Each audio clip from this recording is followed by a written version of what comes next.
Boa noite a todos.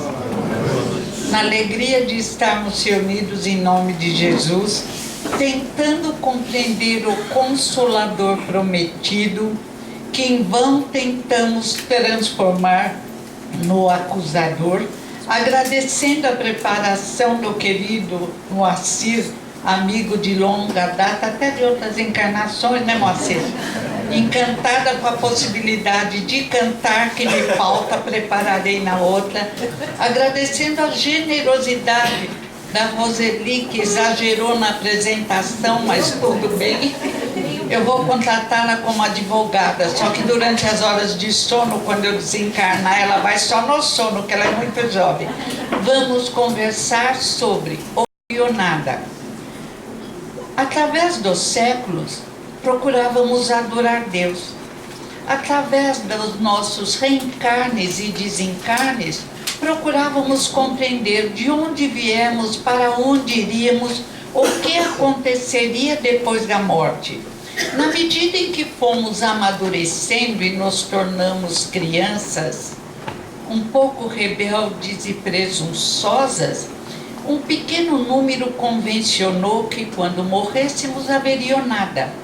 O materialismo aparece, grandes vultos, filósofos preciosos entram nestes caminhos inadequados que aumentam nossa confusão, que atrapalham nossa sociedade, porque neste momento de turbulência da Terra, a sociedade se expressa no materialismo. O problema hoje da nossa sociedade é que a maioria é materialista e anti-evangélica.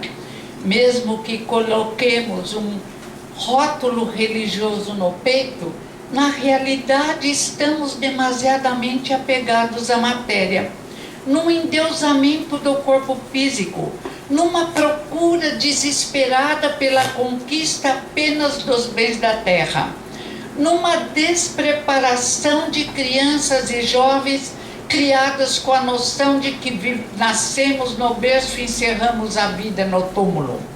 Até os líderes religiosos, alguns se confundem e pregam a escravidão ao barro da terra, a imantação à terra, a permanência, como dizia José Herculano Pires, na festa do mundo.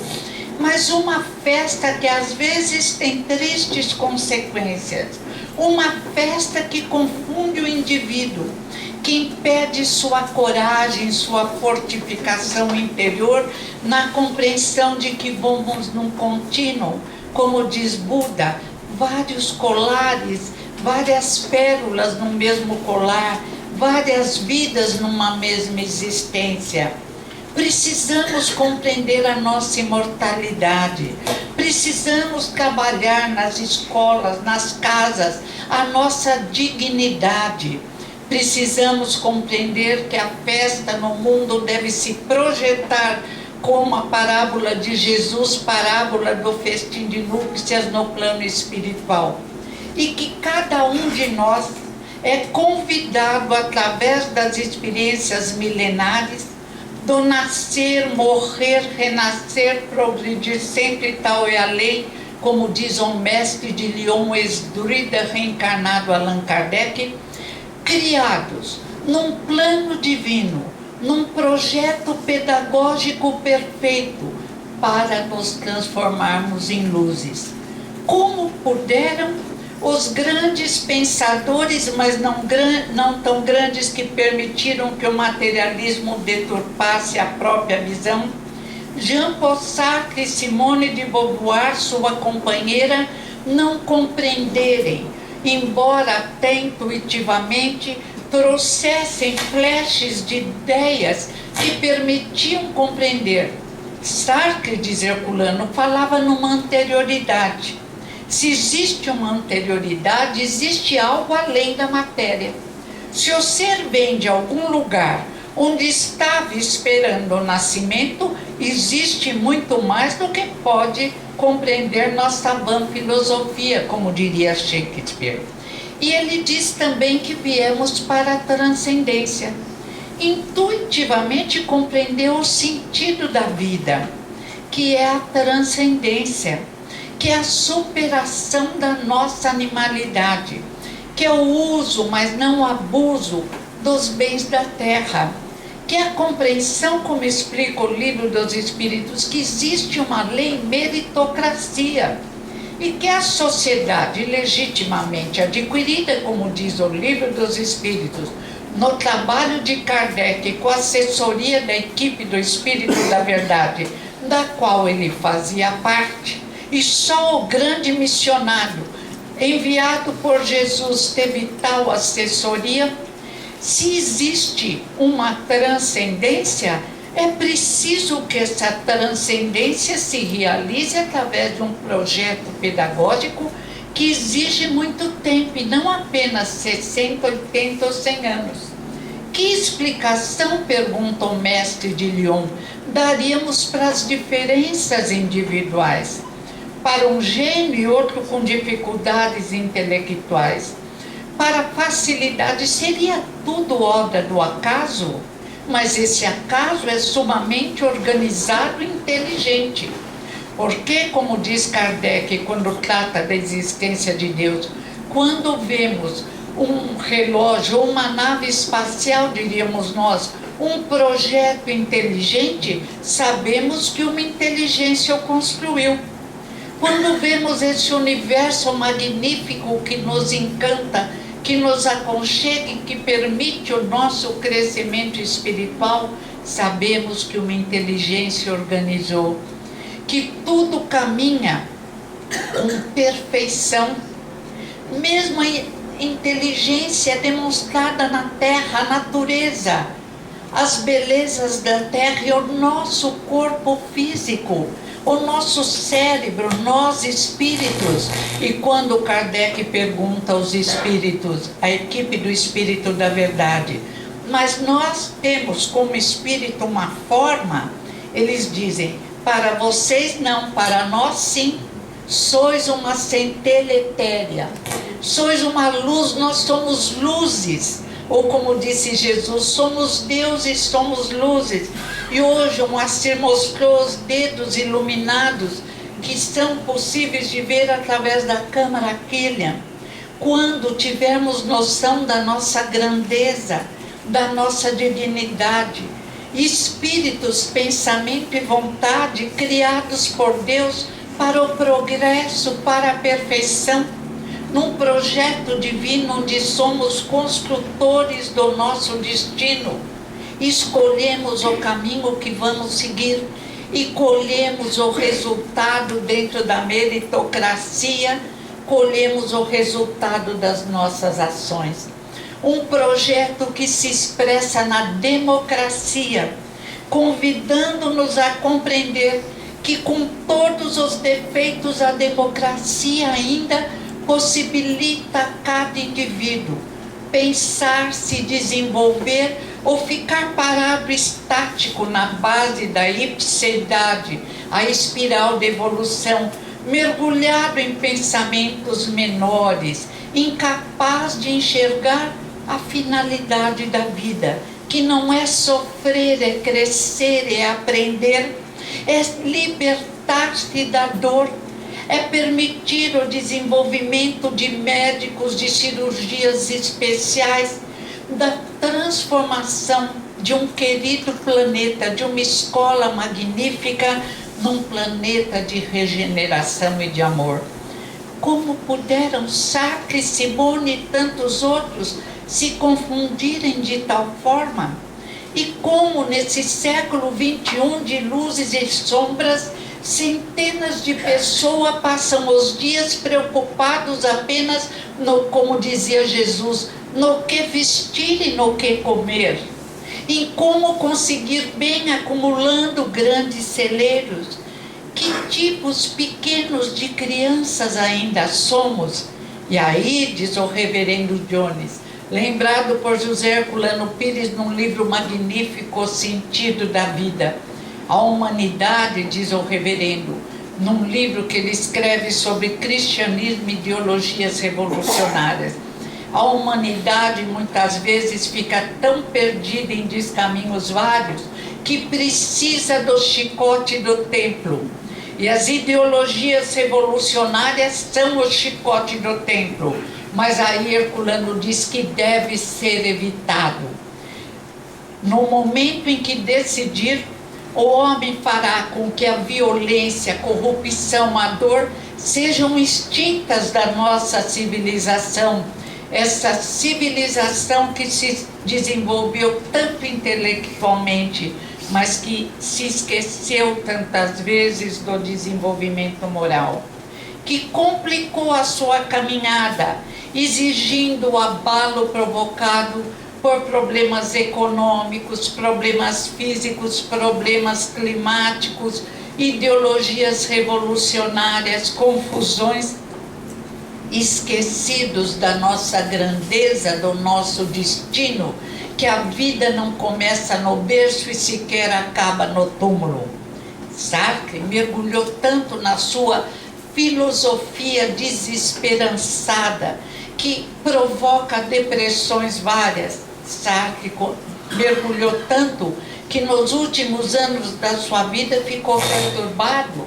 Ele viu um obsessor que assumia uma forma de uma grande lagosta persegui-lo. Simone de Beauvoir fala tristemente: para que viver? Viver para quê? Se tudo que desejamos, que amamos e que criamos, amigos, música, poesia, conhecimento, se tudo se acaba com a morte. Que filosofia absurda, escura, triste. Sartre ainda diz: o homem é uma paixão inútil. Pelo amor de Deus, Sartre, acorda! O indivíduo da Terra é também uma paixão que vai se equilibrando através das várias encarnações e que se transforma ainda na Terra em indivíduos maravilhosos, capazes de amar o próximo como a si mesmo, se expressando como Gandhi, Nelson Mandela, Madre Teresa de Calcutá, Irmã Dulce, Chico Xavier, Médicos Sem Fronteiras, indivíduos anônimos, ONGs agora preocupadas com os animais, com a morte dos leões, com a covardia de caçarmos nossos irmãozinhos menores, como dizia Francisco de Assis, e a ciência comprova, são nossos irmãozinhos pela semelhança no DNA. Morte, animais imensos que estão lá no habitat deles, ou às vezes protegidos, e a tola criança que nós somos chega covardemente com uma arma e abate com um tiro. Que vantagem! Qualquer um, qualquer irracional, qualquer bruto é capaz de fazer isso. Os chamados irracionais não, que só se expressam na necessidade de sobrevivência.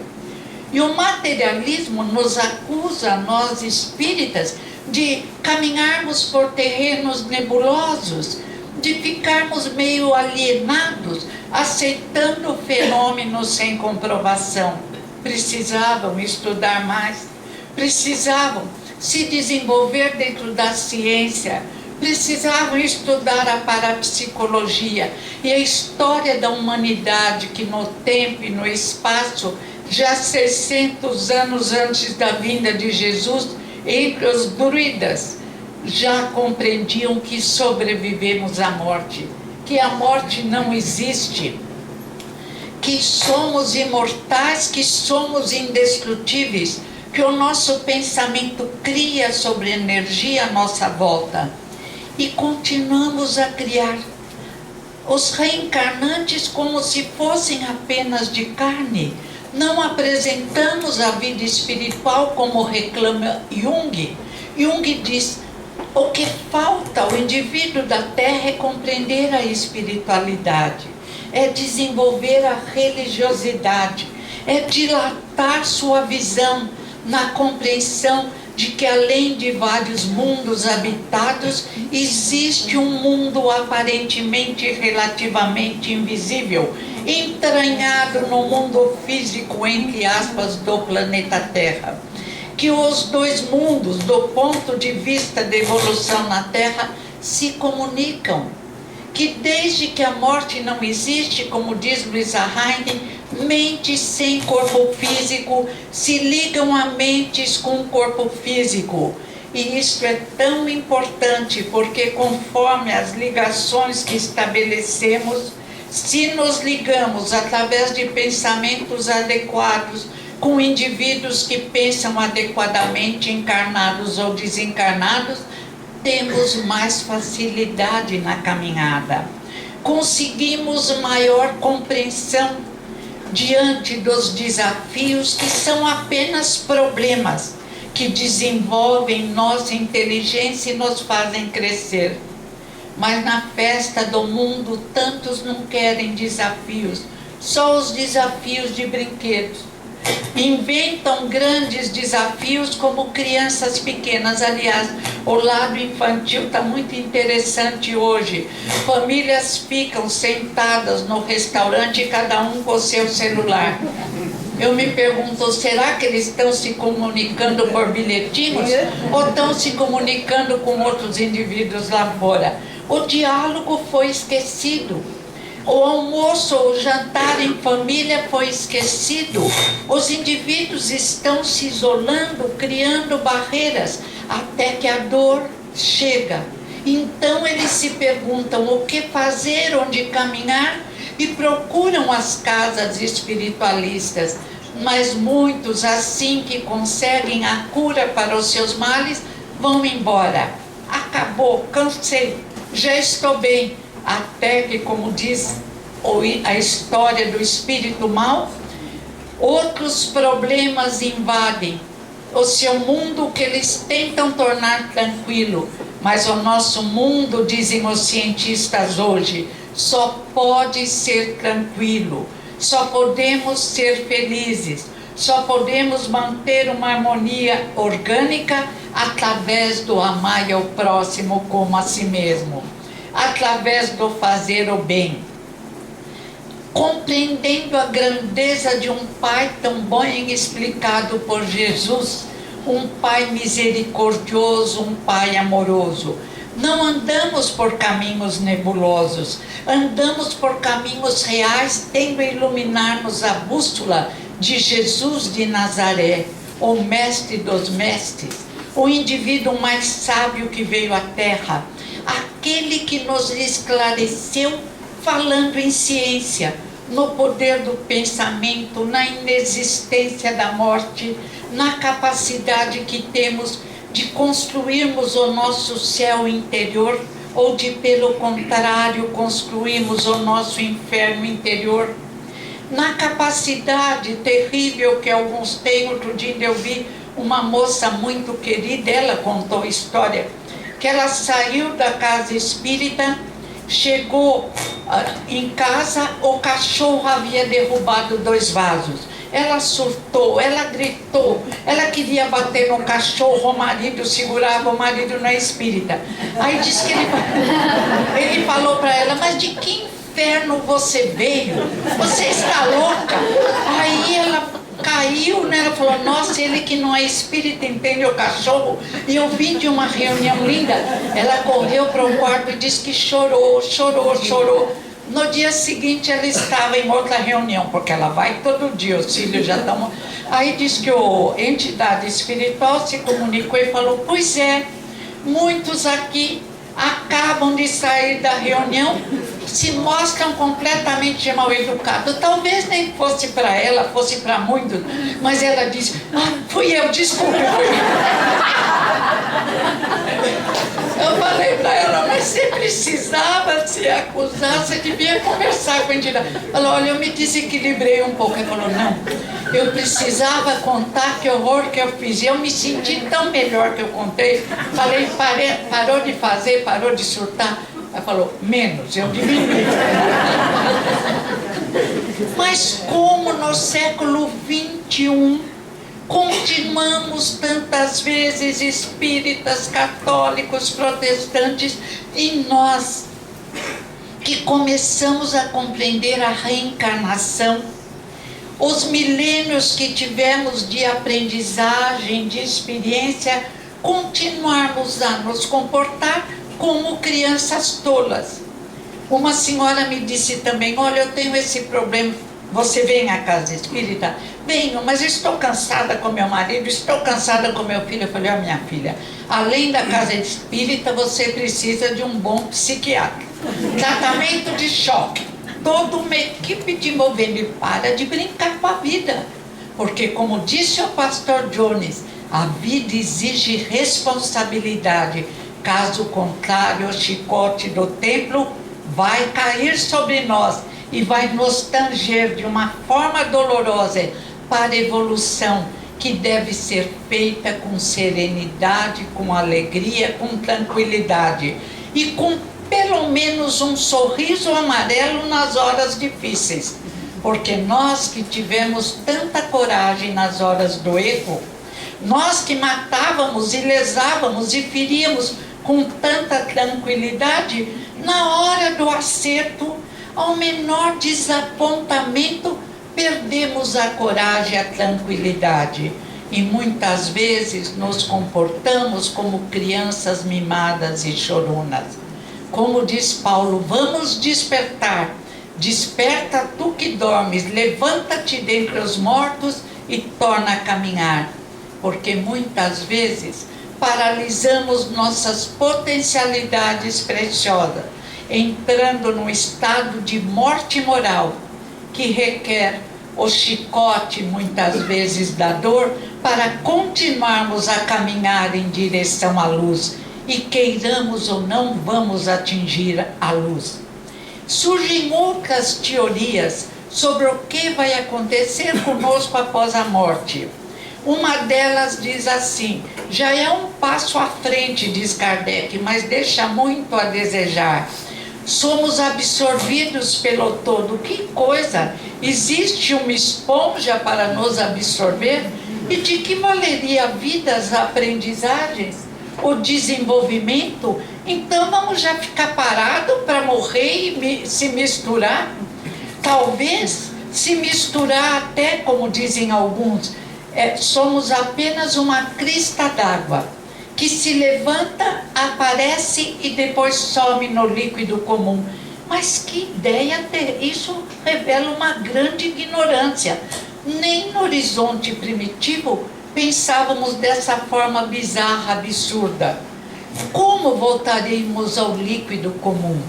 Herculano Pires diz, existe o panteísmo que acha que tudo é Deus.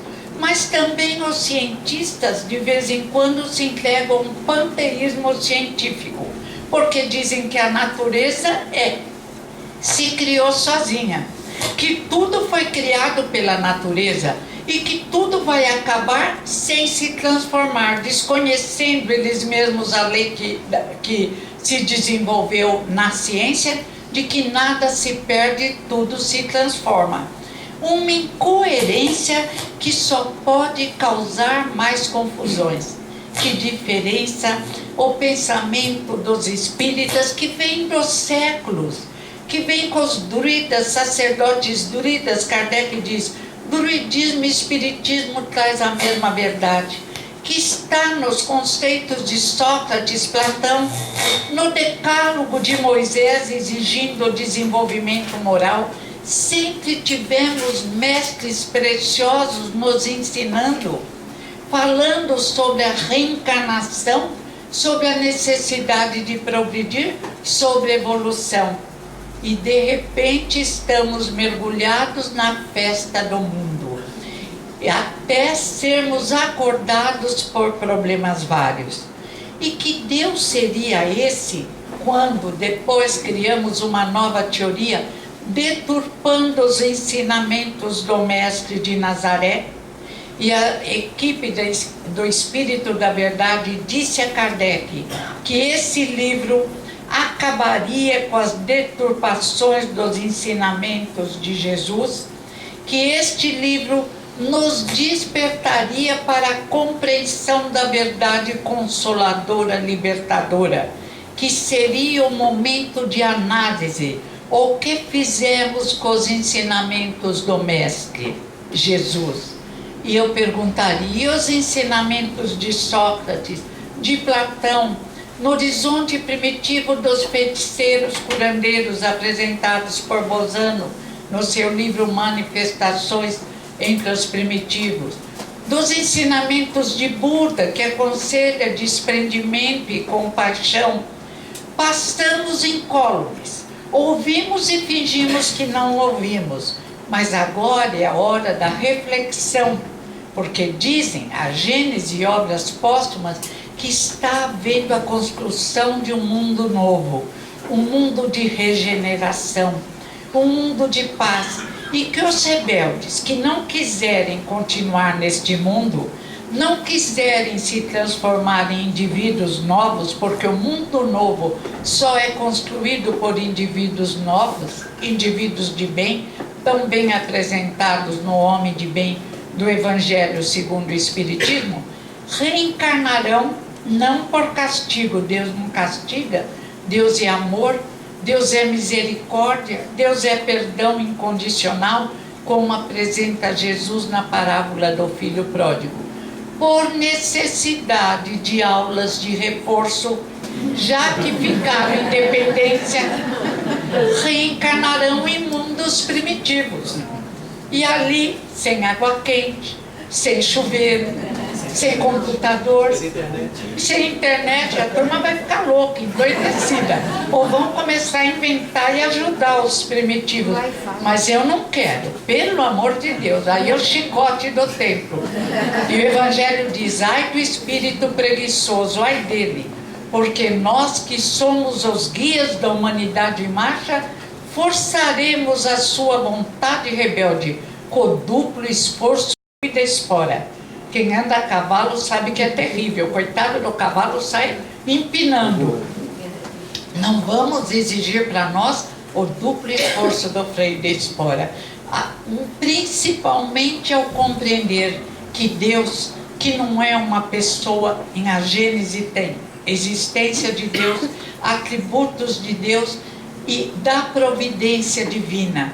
E não podemos desconhecer a bondade, a misericórdia, a justiça, a inteligência de Deus, que permitiu que nos construíssemos como desejam os educadores modernos, como desejou Pestalozzi.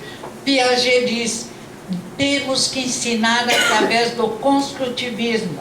Cada indivíduo tem que construir seu conhecimento. E é esse o método pedagógico que Deus exerce sobre nós. Construímos-nos a cada encarnação. Melhoramos, aprimoramos, desenvolvemos potencialidades. Construímos nossa família, que de carnal se transforma em mista até se transformar em espiritual. Famílias harmônicas, felizes, onde todos se respeitam. Construímos a necessidade de nascermos em determinado país. Não temos nada a reclamar, nem do nosso corpo físico, nem da nossa família, nem do nosso país ou do planeta. Cada um, lembrando, está no lugar certo, com a pessoa certa, nas melhores condições para a sua evolução. Dentro do nosso livre-arbítrio, temos um corredor relativamente estreito por nossas dificuldades morais, por nossos desequilíbrios emocionais. Mas o Espiritismo é a educação que modifica o caráter, como diz Kardec em Leis Morais, Lei do Trabalho. Deus, eu imagino uma luz poderosa na qual os raios nos criaram e nos quais estamos mergulhados. Não há como fugir à presença de Deus. O existente, diz Herculano no livro Concepção Existencial de Deus, está presente nas leis que regem a formação do nosso corpo físico, a formação do nosso corpo energético belíssimo, de luzes ou de sombras, conforme desejarmos. Mas Deus nos criou como explica a pergunta 27, uranografia, pergunta 27 do Livro dos Espíritos, uranografia em a Gênese. Deus nos criou espíritos, individualizações do princípio inteligente, alegoricamente pedaços de inteligência. Pena que ainda não nos conscientizemos disso bem, mas vamos aprender. Somos pedaços de inteligência, pensamento e vontade, criados à imagem e semelhança de Deus na capacidade de criar. Criar nossas vitórias ou criar nossos fracassos. Senhores ainda relativos do nosso destino, mas diz o Livro dos Espíritos, fatal só a hora da morte. Tudo mais pode ser mudado. Não existe fatalidade na doutrina espírita. Podemos mudar a construção a cada dia, através da mudança do nosso comportamento para melhor. Deus é Pai, é inteligência, é o Criador, é todo-poderoso, único, não se mistura com a matéria, não é um conjunto de seres, de corpos, de floresta. Que ideia maluca! Não é como os cientistas dizem, a natureza não é um monstro que tudo crie, que tudo traga. Nós somos individualidades na medida em que somos criados. Entre as alternativas, ou nada, a absorção subindo num todo e a individualidade, a nossa razão, ainda que não fôssemos espíritas, nos faz compreender que é claro que somos individualidades. Senão não haveria progresso, não haveria enriquecimento intelectual e moral. Lendo Gênese Orgânica de Kardec, lendo a evolução segundo Darwin, segundo os cientistas, verificamos a ideia que vai havendo um aprimoramento, uma seleção natural, um desenvolvimento do ser. E Leon Denis diz lindamente: a alma dorme na pedra, sonha no vegetal, vibra no animal e desperta no homem. Daí vêm as diferenças individuais. Um Einstein, um Hawking com tantas dificuldades físicas, mas ele diz: existem outros mundos habitados. Uma criança linda com dificuldades várias. Um indivíduo magnífico que agora está no bem, mas que se analisou e decretou a lição que poderia ajudá-lo no crescimento espiritual. E nasce com dificuldades físicas transitórias que permitem um crescimento imenso.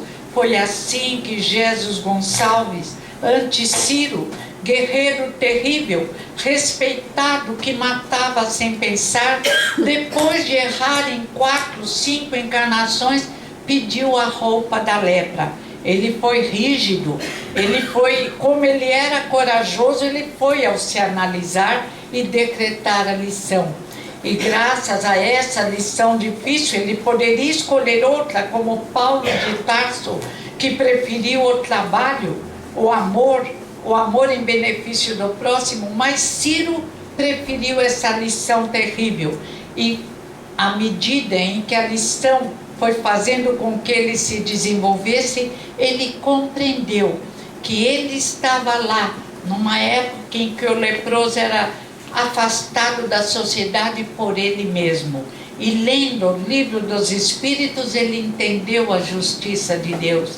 Entendeu que cada um de nós se constrói, mas cada um de nós continua a se construir a cada dia. De revoltado, passou ao indivíduo que ajudava todos os seus colegas doentes. Fundou um centro, colocou o passado, não reclamou de ter perdido a cidadania, a mulher, o filho e os bens que ele havia adquirido. Aceitou o desafio cuja necessidade criara. E é tão grande que até hoje a sua luz nos atinge, a sua luz nos tranquiliza. Graças a Jesus Gonçalves, muitos doentes vários crescem e permite o auxílio do plano espiritual superior. Revoltados, criamos barreiras.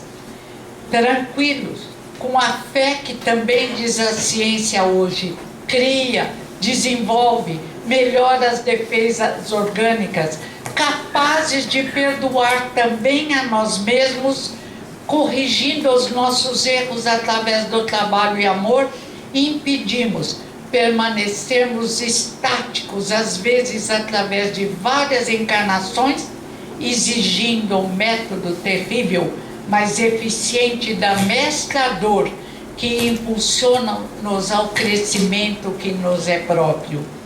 E lendo ainda os livros da doutrina espírita, e esse livro magnífico, O Céu e o Inferno, compreendemos como criamos o nosso destino, a nossa vida e o nosso desencarne. Como criamos o auxílio à nossa família, ou trabalhamos como elementos perturbadores da nossa família, do nosso local de trabalho, e nos perturbando infinitamente.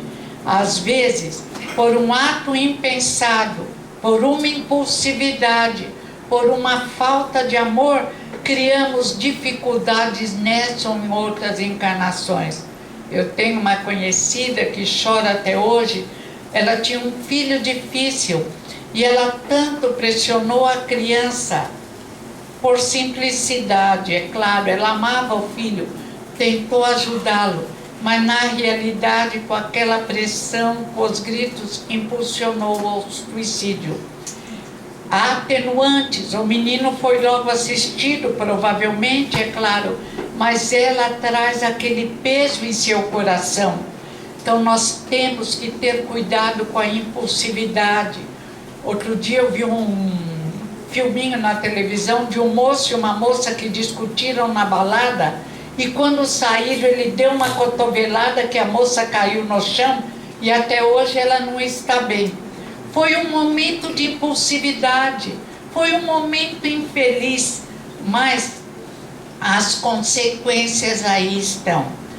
A doutrina espírita e essa análise do materialismo e da evangelização no sentido de estudar e começar a praticar os ensinamentos de Jesus de Nazaré, de desenvolver a serenidade nas horas difíceis, de dominar nossas paixões, as paixões que nos primeiros impulsos da nossa caminhada induzem ao crescimento, induzem à sobrevivência, as paixões que depois que a eclosão do senso moral têm que ser domadas pela razão, têm que ser domadas pelo estudo e prática para nós dos ensinamentos de Jesus de Nazaré, que é o maior andador graças ao conceito da reencarnação, que explica as injustiças sociais, mas que nos aconselha a nos apiedarmos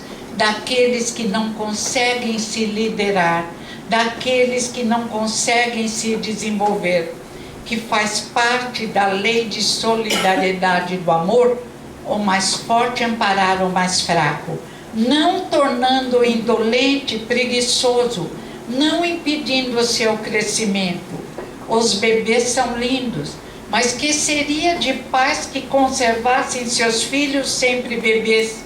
A história de Peter Pan é uma realidade. Muitas vezes, indivíduos preparados para a vitória são conservados como crianças. Na última Veja, tem uma reitora de uma universidade americana que escreve um artigo lindo sobre adultos, crianças, que continuam a ser incapazes de sequer escolher uma profissão, de conseguir o seu sustento. Ela diz, tudo bem que morem com os pais os amam, eles amam os pais, tudo bem, mas que consigam agir como adultos. Que quando ela pergunta que profissão vai seguir, ela viu adulto, criança olhar para o pai perguntando, o que eu devo fazer? E ela diz que nunca se viu tantos indivíduos inseguros, infelizes. Nunca se viu tanto comportamento anormal no planeta Terra. tanta apresentação de ideias de desequilíbrios como ideias excelentes, mas também nunca se viu tanto amor pelos mais necessitados. Nunca se viu também tanta preocupação com os desabrigados.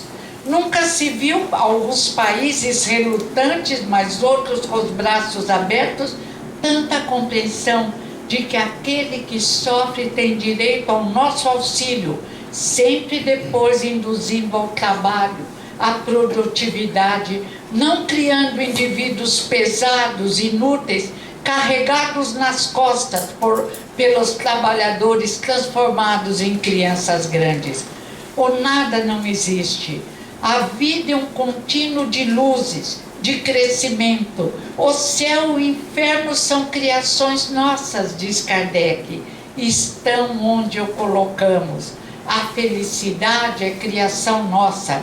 A felicidade magnífica do planeta Terra, que começa com a tranquilidade de consciência, que continua na compreensão do nosso destino luminoso, na compreensão de que, queiramos ou não, Deus nos faz amadurecer, e na compreensão da possibilidade do impossível, tão bem apresentada pelo filósofo Herculano Pires, discípulo de Kardec, no livro Introdução à Filosofia Espírita. E já encerrando, só vou explicar isso, porque tive uma encarnação na Alemanha que me obriga a olhar relógio e respeitar. Disciplina, disciplina, disciplina. Da possibilidade do impossível. Os filósofos existencialistas, que não compreendem muito o ser, mas percebem que o ser é tangido pela angústia e pela dor, que acham que todo o problema do indivíduo vem exatamente da sua fragilidade física, do medo da vida, do medo da doença, do medo da morte, tentaram entender por que o homem não desenvolve o ser da terra. Se fala o homem, eles vão pensar que são só os homens. Por que o ser da terra, não estamos na Arábia Saudita, por que o ser da terra não desenvolve suas potencialidades, suas luzes interiores? E aparece Sartre, Simone e outros que dizem, não tem jeito, nunca vão desenvolver. Agora, não explicam as diferenças individuais. Aí Gabriel Marcel, que é espiritualista, diz, tem jeito sim, segura na mão de Deus, tem uma música linda, e vai. Mas Deus não é babá. O indivíduo tem que se construir. Há um erro aí, embora intuitivamente ele quase chegou lá, um erro. Ele precisa ler um pouco do Livro dos Espíritos, do druidismo. Aí Nicolas, um italiano muito inteligente, tutti buona gente, Nicolas Abaniano diz, não, todos vão desenvolver suas possibilidades luminosas, vão conseguir a transcendência, só que ele não explica como. Herculano Pires diz, mas é claro, nenhuma possibilidade se perde, nenhuma possibilidade nossa vai deixar de se desenvolver, só que para isso precisamos das várias encarnações. Cada encarnação faz com que o corpo haja como um alambique, ou deveria fazer, segurando as impurezas, os vícios milenares, os condicionamentos que nos arrastaram por descaminhos vários. E a cada encarnação devemos sair mais desenvolvidos, mais inteligentes, mais tolerantes e mais felizes, porque o bom humor e a alegria fazem parte das qualidades necessárias hoje reconhecidas até para um trabalho profissional de equipe. Hoje, felizmente, estão aprendendo que um homem feliz produz mais e que uma das maiores qualidades do ser humano é o bom humor, a alegria, a capacidade de enfrentar frustrações, como já dizia o Winnicott, o grande pesquisador do ser humano. A criança que não sofre frustrações, que não aprende a enfrentá-las, será um adulto difícil, porque não desenvolverá essa possibilidade luminosa de enfrentar desafios. O nada não existe, Não me importa que pensem que andamos, alguns cada vez menos, por caminhos nebulosos. Nem tampouco que os idealistas nos acusem de caminharmos dentro do concreto. Cada um diz um absurdo, porque na realidade estamos numa realidade hiperfísica, somos interexistentes e em alguns pontos, não todos, é claro, tanto quanto não concordamos em tudo com Sartre, não podemos achar que a física quântica é espiritismo, não. Utilizamos apenas alguns pontos de contato na espiritualização da física quântica. E no futuro, todos os vários nomes das religiões se unirão, diz Kardec. E é claro, a ciência está se desenvolvendo. Chegou ao corpo energético, ao perispírito, e vai chegar ao espírito. E será um só rebanho, um só pastor, na compreensão da nossa eternidade, da nossa dignidade, da nossa luz, que está se acendendo, embora às vezes não pareça, através das várias encarnações. O presente é de alegria, porque o futuro é de luzes. Obrigada.